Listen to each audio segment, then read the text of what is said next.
त्वयि सति परमात्मन् माद्रशान्मुग्धान्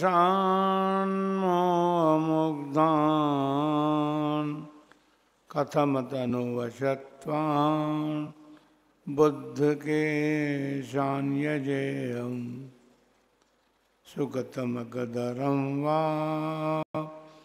वागधीशं शिवं वा जितभवमभिवन्दे भासुरं श्रीजिनं वा।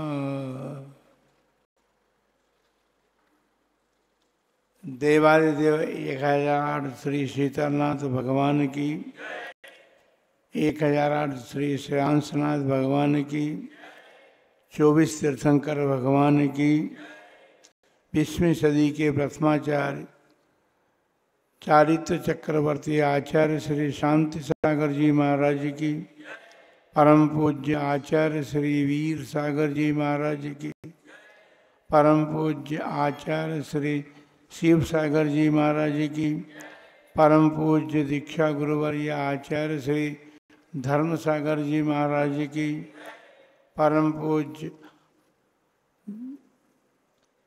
अजित आचार्य श्री अजित सागर जी महाराज की, परम पूज्य शिक्षा गुरुवर्य आचार्य कल्पश्री सुर सागर जी महाराज की, श्रीमद् जैन धर्म की।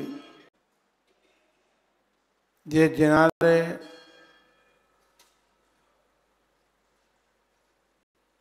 वर्तमान में श्रेयांसनाथ भगवान के नाम से प्रसिद्धि को प्राप्त हो गया है। खांडू में जब समाज थी तो शीतलनाथ भगवान की आराधना करते थे।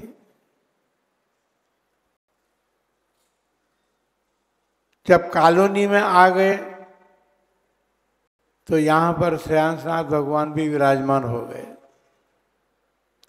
लेकिन केवल श्रेयांसनाथ भगवान ही विराज हुए हों ऐसी बात नहीं है। यहाँ युग के प्रथम तीर्थंकर भगवान आदिनाथ भी विराजमान है और अंतिम तीर्थंकर भगवान महावीर स्वामी भी विराजमान है।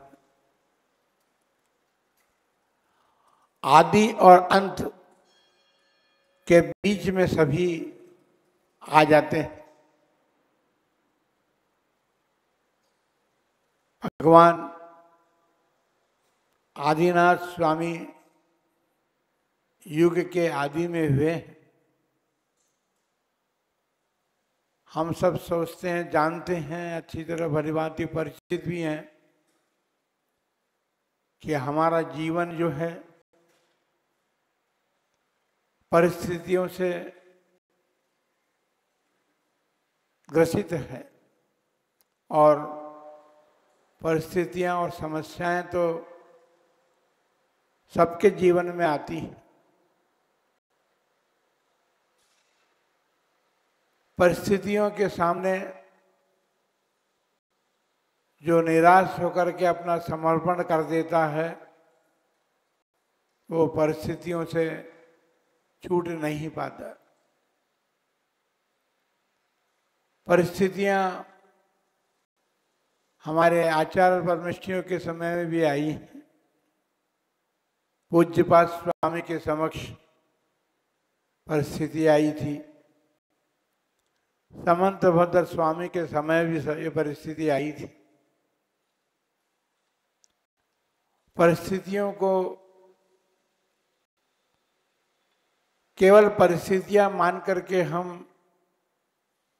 उनके सामने सरेंडर हो जाएं, निराशा होकर के आशाएं छोड़ दें तो सुनिश्चित बात है कि परिस्थितियां जो हैं हमारा बिगाड़ ही कर सकती हैं। समंत भद्र आचार्य के सामने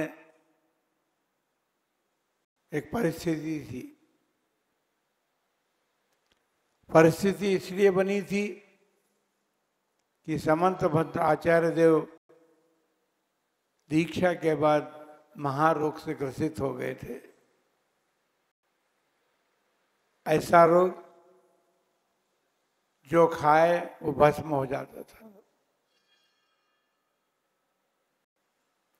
उन्होंने तो अपनी साधना के बल पर गुरु के समक्ष ये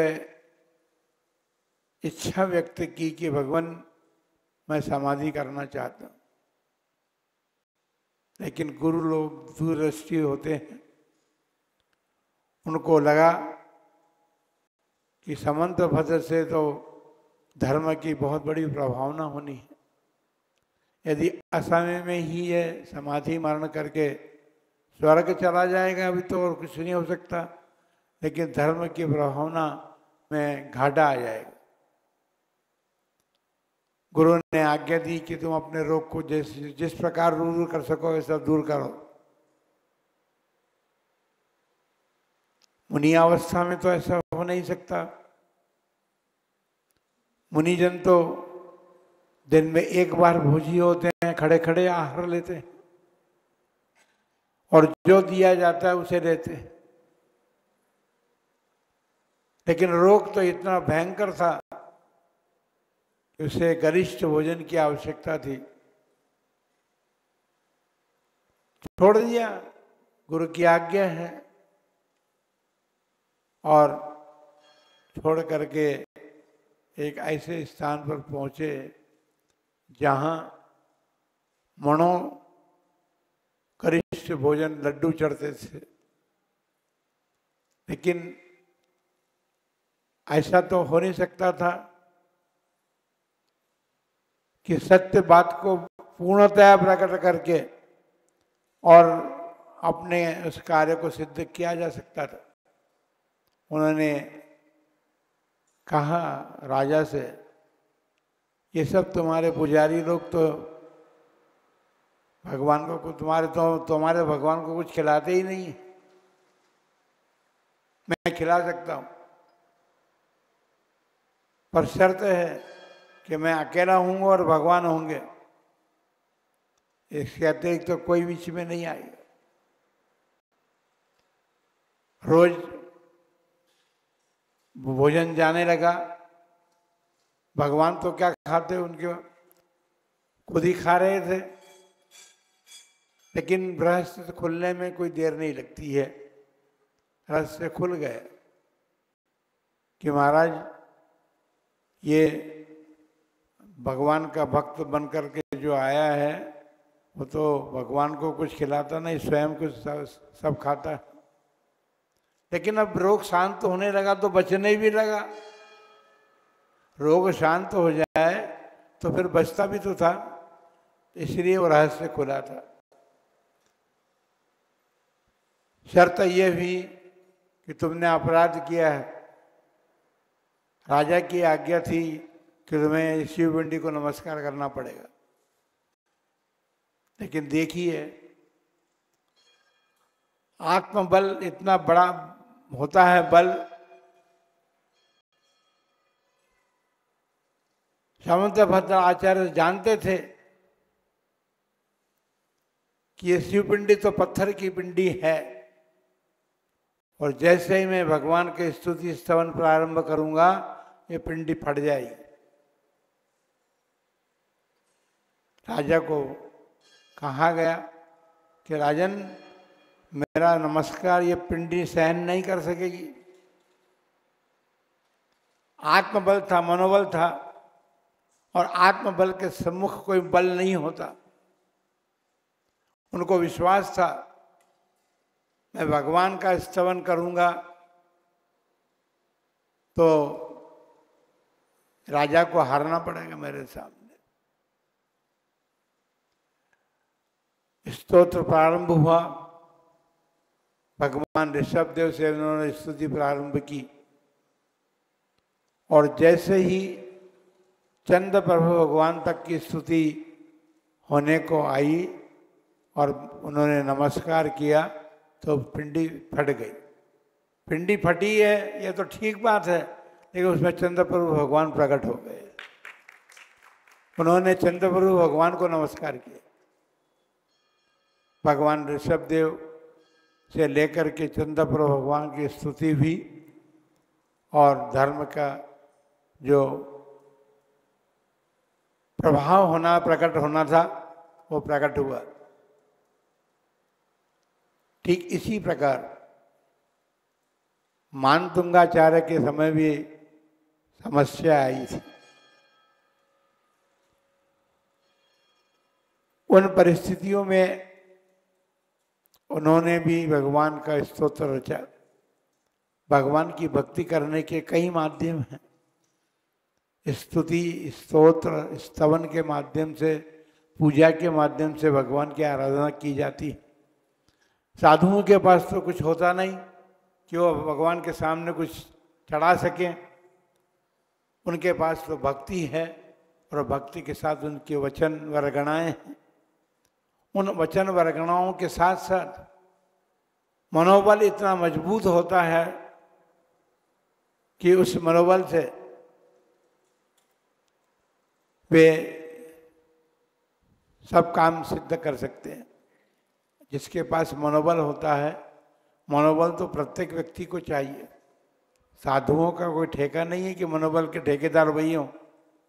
जो भी मनोबली होता है वो व्यक्ति अपने जीवन में आने वाली समस्याओं को जीत सकता है और उन समस्याओं से अपने जीवन में उनको हटा करके सुख शांति प्राप्त कर सकता है।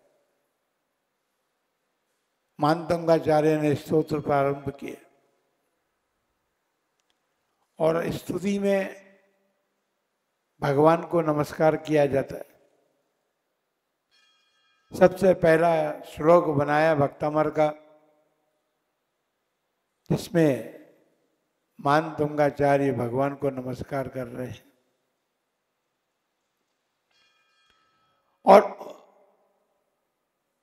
उन भगवान को नमस्कार किया जा रहा है जिनकी स्तुति देवता ने भी की थी, इंद्र ने भी की थी। और संसार समुद्र में डूबते हुए प्राणियों को जो अवलंबन रूप थे, ऐसे भगवान के चरणों में उन्होंने नमस्कार किया। बड़ी विचित्र बात है, भगवान के दर्शन करने लोग आते हैं, चरणों की तरफ तो दृष्टि कम जाती है, भगवान के मुख को देखने की बात बनती है। ठीक है, मुख में वीतरागता है, वीतरागता को प्राप्त करने की इच्छा रखने वाला भगवान के मुख को देखेगा, लेकिन नमस्कार मुख को नहीं करेगा, नमस्कार तो चरणों में करेगा। प्रत्येक व्यक्ति के पास चरण हैं और चरण बलशाली होते हैं। आपके शरीर का सारा वजन जो है चरणों पर आधारित है। जब घुटने खराब होते हैं तो आप चलना फिरना बंद कर देते हैं, लेकिन पैर जो आपके हैं, चरण जो हैं, वो जड़ का काम करते हैं। शरीर आपका वृक्ष के समान है और उस वृक्ष को टिकाए रखने के लिए जड़ का काम तो आपका चरण करते हैं। चरणों में वह शक्ति है। जब इंद्र ने भगवान आदिनाथ के चरणों में नमस्कार किया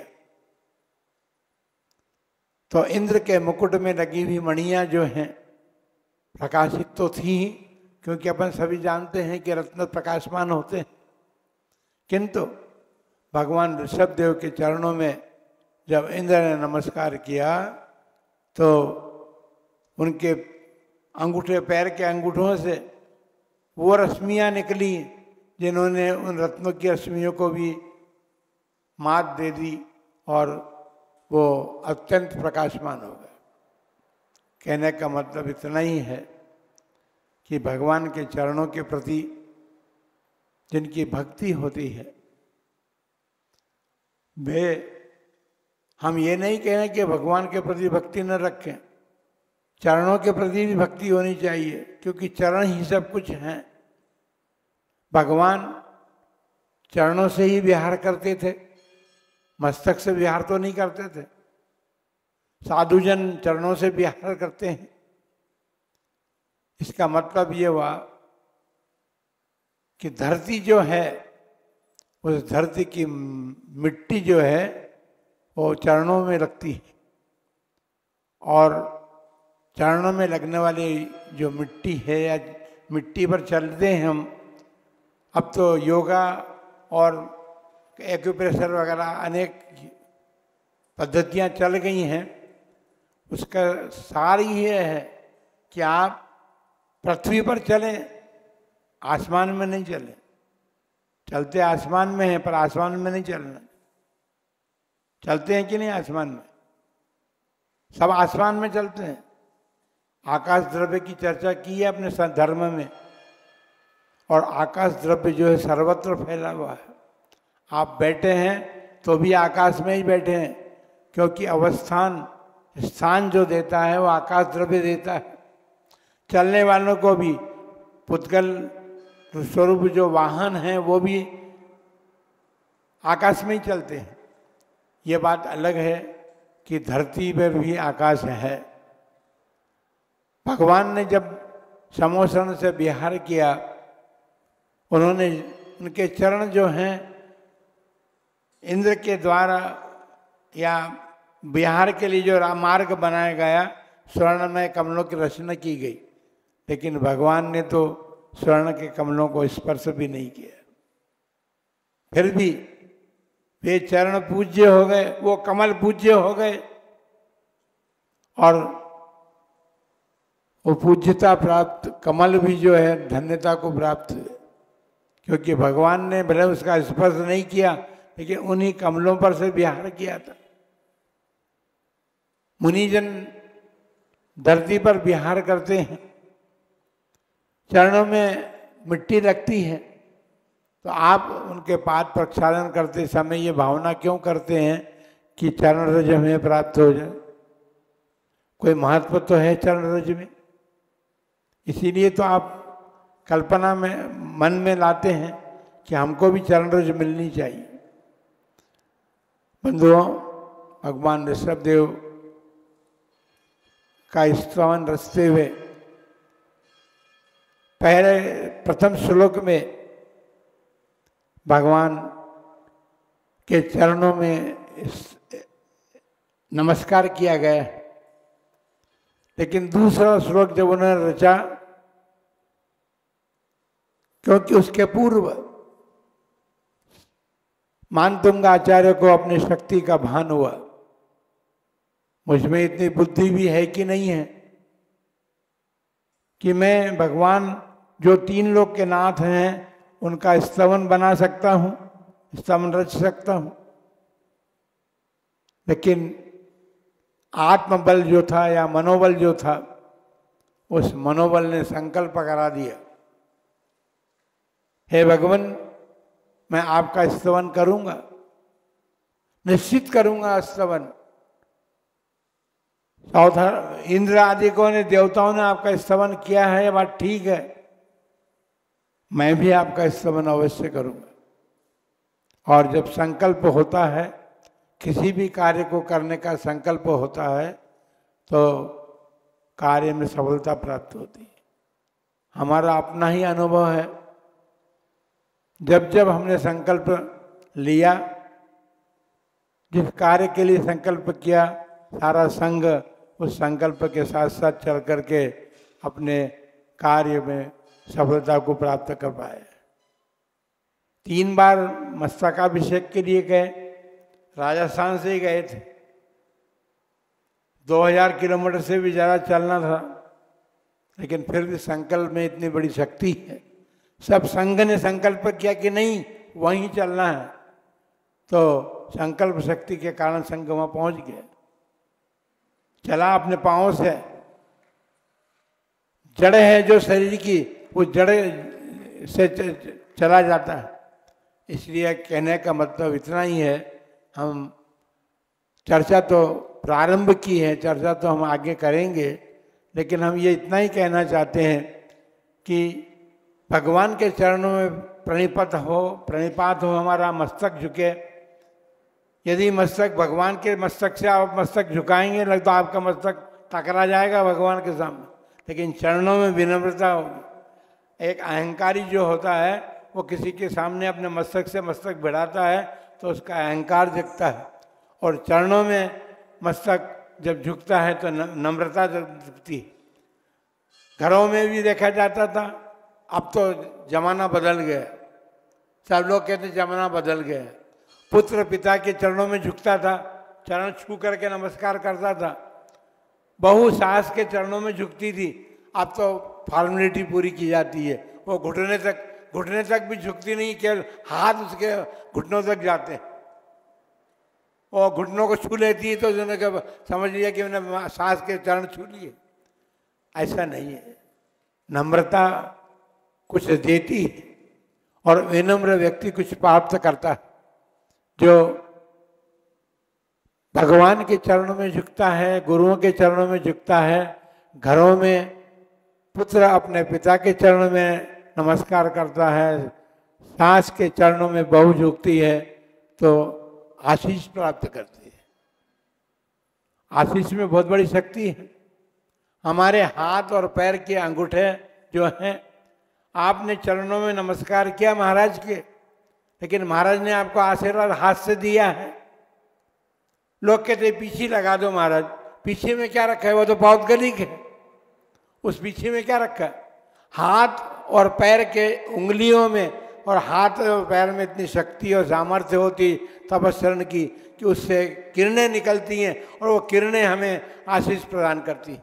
इसलिए भूल करके भी ऐसा मत सोचना कि महाराज हमको पीछे लगा करके आशीर्वाद दें। हम तो आशीर्वाद हाथ से देंगे और देंगे हाथ से ही, ये बात पक्की है। लेकिन एक बात और कह दें कि जब साधुओं को साधु नमस्कार करते हैं तो उनको पीछे ही उठाई जाती है, क्योंकि शास्त्रों में वर्णन है प्रतिवंदना करने की, और वंदना साधुजन पीछे लेकर के ही करते हैं। भगवान की वंदना भी पीछे लेकर करते हैं, गुरुओं की भी वंदना पीछे लेकर के करते हैं। और जब गुरु की वंदना की जाती है तो गुरु उनको पीछे उठा करके प्रतिवंदना करते हैं। हमने अपने गुरुदेव आचार्य धर्मसार जी महाराज को अनेक बार, क्या सैकड़ों बार हमने नमस्कार किया और देखा है, उन्होंने कभी भी किसी साधु को आशीर्वाद नहीं दिया पीछे ही उठाइए।